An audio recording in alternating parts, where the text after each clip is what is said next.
Hello, hello, what's up mga kabali ko dyan, mga kalingap, mga katugang, magandang gabi, magandang tanghali, magandang umaga, kung saan man tayong bansa naroon. No? Ngayon ay ginawaan ko ng video sila ni Idrin kung tawagin. Yung love team nila ay napaka-sweet nila. No? Ginawaan ko ng kunting mga pinagdugtong-dugtong ko mga maiksing video, tapos nilagyan ko ng sounds para maganda tingnan, para kikiligin naman kayo. Sana magustuhan nyo guys. Pero bago natin ipapanood sa inyo, baka meron pa ditong hindi nakapag-subscribe sa ama ng Kalingap na si Kuya Bal Santos Matubang, kay Kalingap Rab, kay Ate Idna. Paki-subscribe natin sila guys para mas lalo pa silang makatulong sa mga nangangailangan. Ganun na rin sa ating YouTube channel, Dodski24 Official. At siyempre sa aming team, no? Team Kuos, huwag niyong kalimutan guys. Mega loud shoutout sa aking mga kasamahan dyan. Hindi ko na kayo maisa-isa. Mega love shoutout sa yung lahat. Okay, ito na nga yung mga short clip na kinuha ko. Nilagyan ko lang ng sounds para ay kikiligin kayo. Sana nagustuhan nyo. Hindi ito reaction video, kundi ay papakiligin ko lang kayo. Tungkol ito kay Rina at kay Ido. Ito nga yun. Sana nagustuhan nyo, no? A few moments later.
na nga guys, no?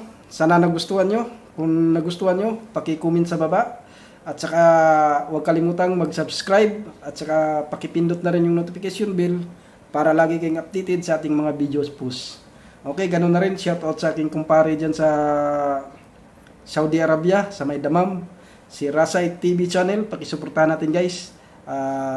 Isa rin siya sa sumubok maging vlogger. Ngayon ay parang nanghinaan ng loob. Kasi nakikita ko parang paminsan-minsan na nag-upload, no? Sabi ko nga sa kanya, ay tuloy lang tayo pre, kahit wala tayong views, tuloy lang tayo.